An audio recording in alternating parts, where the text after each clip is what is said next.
अस्सलाम वालेकुम दोस्तों, एक दफ़ा फिर से मेरे चैनल ड्रीम जॉब पे आपको खुशामदीद। उम्मीद है कि आप अच्छे होंगे, जहाँ पे हैं खैर खैरियत से होंगे। एंड थैंक्स अ लॉट कि आपने मुझे अप्रिशिएट किया और सपोर्ट किया। मेरा first video lecture accounting principles and procedure, और उसी का ही पार्ट 2 लेके आज मैं आपके सामने हाजिर हुआ हूँ। आई होप कि आपको ये वीडियो लेक्चर जो है पसंद आएगा और इसको आप ज़्यादा से ज़्यादा अपने दोस्तों के साथ शेयर करेंगे और लाइक करेंगे।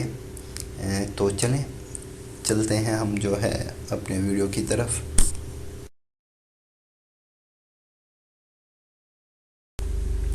Accounting principles and procedure lecture part 2 का फर्स्ट जो ऑब्जेक्टिव है वो है assets are recorded at their original purchase price according to. Option A है मटीरियलिटी प्रिंसिपल, ऑप्शन बी है historical cost principle, option C है cost benefit principle, option D है consistency principle. तो इसका जो राइट आंसर होगा वो ऑप्शन बी होगा, historical cost principle. According to historical cost principle, अगर आप जो है बिज़नेस के लिए कोई एसेट परचेज़ करते हो तो बिज़नेस के बुक ऑफ अकाउंट में उसको परचेजिंग जो प्राइस है उस पे ही आप उसकी वैल्यू को नोट करोगे। सेकंड ऑब्जेक्टिव है management concealing important financial information violates the. Option A है मटीरियलिटी प्रिंसिपल, ऑप्शन बी है historical cost principle, option C है full disclosure principle, option D है कंसिस्टेंसी प्रिंसिपल।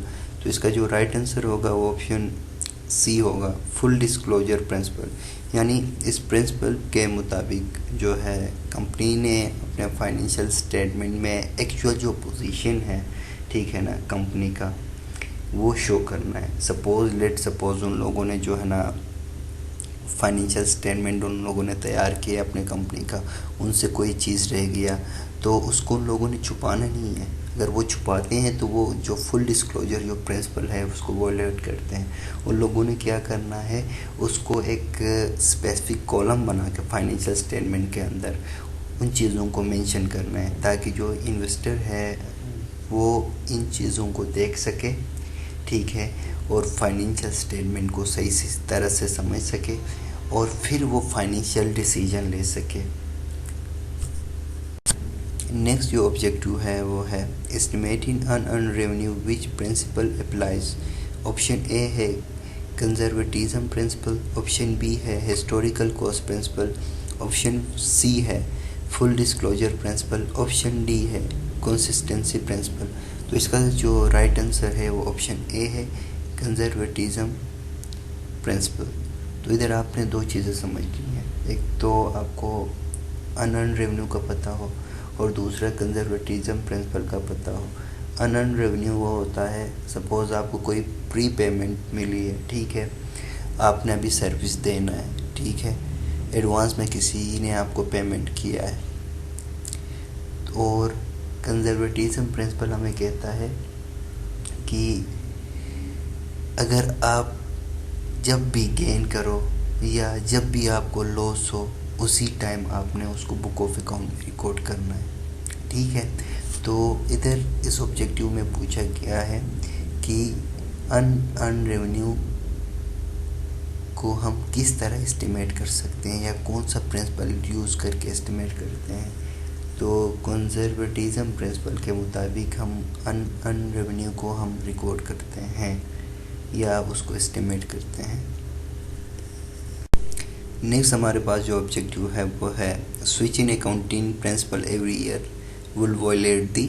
ऑप्शन ए है conservatism principle, option B है historical cost principle, option C है full disclosure principle, option D है consistency principle. इसका जो right answer होगा वो ऑप्शन डी होगा, कंसिस्टेंसी प्रिंसिपल।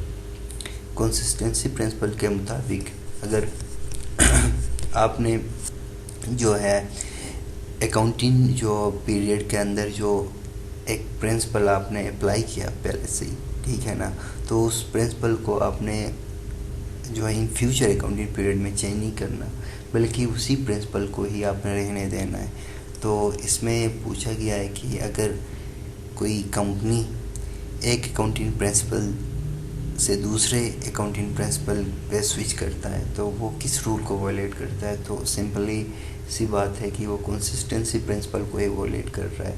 कंसिस्टेंसी प्रिंसिपल के मुताबिक हमने तो जो है ना कंसिस्टेंस रहना है, नेम ही इंडिकेट कर रहा है कि हमने कंसिस्टेंस रहना है। कोई और प्रिंसिपल हमने चूज़ नहीं करना है। जो अकाउंटिंग पीरियड के अंदर जो प्रिंसिपल अप्लाई हुआ है इन फ्यूचर भी हम वही प्रिंसिपल हम यूज़ करेंगे। नेक्स्ट हमारे पास जो ऑब्जेक्टिव है वो है recording expenses and revenue in the same period in which they occurred. Option A है ऑब्जेक्टिविटी प्रिंसिपल, ऑप्शन बी है मैचिंग प्रिंसिपल, ऑप्शन सी है historical cost principle, option D है कंसिस्टेंसी प्रिंसिपल। इसका जो right answer होगा वो option B होगा, matching principle. According to matching principle अगर आप किसी ख़ास जो या सेम अकाउंटिंग जो पीरियड है उसमें कोई एक्सपेंस ओकर होता है तो आपने सेम अकाउंटिंग पीरियड में ही उसको रिकॉर्ड करना है, और जो आपने सेम अकाउंटिंग पीरियड में जो आपने रेवेन्यू आपने अर्न किया है उसी के साथ आपने इस एक्सपेंस को आपने कंपेयर करना है। तो इसका जो राइट आंसर होगा वो ऑप्शन बी होगा, इस ऑब्जेक्टिव का मैचिंग प्रिंसिपल होगा। नेक्स्ट जो हमारा ऑब्जेक्टिव है वो है which of accounting concept require amount of goods taken from inventory by the owner of business are treated as drawing. Option A है एक्रूअल्स, ऑप्शन बी है प्रिविडेंस, ऑप्शन सी है separate entity, option D है substance over form. तो इसका जो right answer होगा वो option C होगा, separate entity. Separate entity principle के मुताबिक ओनर और जो बिज़नेस है, ओनर का जो बिज़नेस है वो टू डिफरेंट जो पर्सन है उसको हमने एक ट्रीट नहीं करना, उनकी अलग अलग पहचान है। तो अगर ओनर अपने बिज़नेस से ठीक है कोई विड्रा करता है, वो इन्वेंट्री हो या कैश के फॉर्म में है, तो बिज़नेस के अकाउंट में जो है ना, बिज़नेस के बुक्स ऑफ अकाउंट में जो ना उस इवेंट को या उस ट्रांजैक्शन को ठीक है ना ऐसा ड्राइंग ट्रीट करेंगे। The accounting concept which dictates that non-current assets should be valued at cost less accumulated depreciation rather than at their in-force sellable value is option A understandability, option B relevance, option C comparability, option D going concern। इसका जो right answer होगा वो option D होगा, going concern. Going concern में दो चीज़ें याद रखें। गोइंग कंसर्न कॉन्सेप्ट हमें ये बताता है कि आपका जो बिज़नेस है वो शॉर्ट टर्म के लिए नहीं है, वो आप लॉन्ग टर्म के लिए आपका बिज़नेस है, ठीक है ना। और दूसरा जो है कि अगर आपने के पास कोई नॉन करेंट एसेट है, ठीक है ना, तो आपने उसका वैल्यू किस तरह फाइंड करना है वो हमें बताता है। उसका वैल्यू आपने क्या करना है, जो एक्यूमुलेटेड डिप्रिसिएशन है आपने उस पर चार्ज करना है, और आपका जो टोटल वैल्यू जिस वैल्यू पर आपने नॉन करेंट एसेट को आपने परचेज़ किया था उस वैल्यू से आप जो है ना लेस करोगे एक्यूमुलेटेड डिप्रिसिएशन, रिमेनिंग जो आपका वैल्यू रहता है, ठीक है ना, उसको आप जो है ना रिकॉर्ड करोगे बुक्स ऑफ अकाउंट में, ठीक है। और वहीं उसका सेलेबल जो ना प्राइस होगा या उसका सेलेबल वैल्यू होगा उस एसेट का, ठीक है। लेट्स सपोज अगर आपने 5,000 की कोई आपने जो ना चीज़ आपने एसेट नॉन करेंट एसेट आपने परचेज़ की है, आपने उसका जो एक्यूमुलेटेड डिप्रिसिएशन रखा है, ठीक है ना, 1,000 रुपये, ठीक है ना। अकाउंटिंग पीरियड आपका ख़त्म हो गया, 1 साल गुजर गया, ठीक है, लेट्स सपोज। तो अभी आप क्या करोगे, उसका जो टोटल वैल्यू था नॉन करेंट एसेट का 5,000 था, तो एक्यूमुलेटेड डिप्रिसिएशन 1,000 था, 5,000 से आप लेस करोगे 1,000, तो उस एसेट का वैल्यू जो है ना नेक्स्ट जो आपका जो अकाउंटिंग जो पीरियड होगा उसमें 4,000 वो कंसिडर होगा। तो इस जो ऑब्जेक्टिव का जो है करेक्ट जो आंसर है वो ऑप्शन डी है, गोइंग कंसर्न। नेक्स्ट जो हमारे पास ऑब्जेक्टिव है वो है inventory should be valued at lower of the cost and a net realizable value, which one of the following concept go on this. Option A है comparability, option B है prudence, option C है going concern, option D है none of above. तो इसका जो right answer है वो option B है। जो प्रोविडेंस कॉन्सेप्ट ऑफ अकाउंटिंग है वो हमें बताता है कि किसी भी बिज़नेस को ओवर एस्टिमेट नहीं करना चाहिए, वो जो उसके रेवेन्यूज़ हैं, एसेट्स हैं, प्रॉफिट, और इसके साथ साथ अंडर एस्टिमेट भी नहीं करना चाहिए उसके लायबिलिटीज़, लॉसेस और एक्सपेंसेस को। तो इसका जो सही जो आंसर जो है वो सूट करता है वो ऑप्शन बी। प्रोविडेंस। नेक्स्ट हमारे पास जो MCQs है वो है, for purpose of measuring business income the life of a business is divide into which of the following. Option A है divide into specific point in time, option B है divide into irregular cycle, option C है divide into discrete accounting period, option D है consider to be a continuous cycle. तो इसका जो right answer है वो option D है, consider to be a continuous cycle, क्योंकि हम बिजनेस के जो लाइफ है उसको हम लॉन्ग टर्म लेते हैं, ठीक है ना। यही कंसीडर करते हैं कि बिजनेस कभी ख़त्म नहीं होगा, और उसके इनकम को अगर हम मेजर करना चाहते हैं तो यही हम अपने जहन में रख के ही जो है ना कि ये बिज़नेस लॉन्ग रन है, और फिर उसके बाद हम क्या करते हैं डिफरेंट जो अकाउंटिंग पीरियड्स बनाते हैं, ठीक है ना, और फिर बिज़नेस के इनकम को हम क्या करते हैं मेजर करते हैं। नेक्स्ट जो MCQs है, an accounting system use by a business to analyse transaction, option है, option B handle routine book keeping task, option C structure information, option D all of above. इसका जो राइट आंसर है वो option D है, all of above, क्योंकि जो accounting system है वो बिज़नेस यूज़ करता है ट्रांजैक्शन को एनालाइज करने के लिए भी, और उसके बाद बुक कीपिंग हो गया आपका, हैंडल रूटीन जो टास्क है उनको हैंडल करने के लिए, उसके बाद अपने जो बिज़नेस स्ट्रक्चर इंफॉर्मेशन लेने के लिए। तो इसका जो आंसर होगा वो ऑप्शन डी होगा, ऑल ऑफ अबव। ये सारे फंक्शन जो है अकाउंटिंग सिस्टम में मौजूद होते हैं। A business event which is measured in terms of money and must be recorded in books of account is called, option A condition, option B transaction, option C information, option D record। तो right answer है option B transaction. कोई भी business event जिसका ताल्लुक money के साथ होता है उसको हम जो है ना ट्रांजैक्शन कहते हैं, और इसको हम लाजमन जो है ना बिज़नेस के बुक ऑफ अकाउंट में हम रिकॉर्ड करते हैं या बिज़नेस रिकॉर्ड करता है। Liabilities are which of the following, option A resources, option B obligation, option C future benefits, option D expenses. तो इसका जो राइट आंसर है वो ऑप्शन बी है, लाइबिलिटीज़ आपके जो है ना ऑब्लिगेशन होते हैं, ऑप्शन बी ऑब्लिगेशन। नेक्स्ट जो MCQs है वो है, gross inflow of economic benefit is called, option A assets, option B liabilities, option C income, option D expenses. तो इसका जो राइट आंसर है वो है option C income. Gross inflow of economic benefit को हम जो है ना इनकम कहते हैं। नेक्स्ट जो हमारे पास MCQs है, What are decreasing gross economic benefits of business? Option A expenses, option B obligations, option C creditors, option D income or gain। इसका जो राइट आंसर है वो ऑप्शन ए है, expenses, क्योंकि ग्रोस इनफ्लो जो है वो आपका तो इनकम हो गया, ठीक है। तो जब आपका इकोनॉमिक जो बेनिफिट है, ग्रोस इकोनॉमिक बेनिफिट, वो डिक्रीज़ हो रहा है, तो इसका मतलब है वो एक्सपेंस ही करेंगे ना, क्योंकि इनकम तो आपका आ रहा है तो आपका ग्रोस इकोनॉमिक बेनिफिट इंक्रीज़ हो रहा है ना।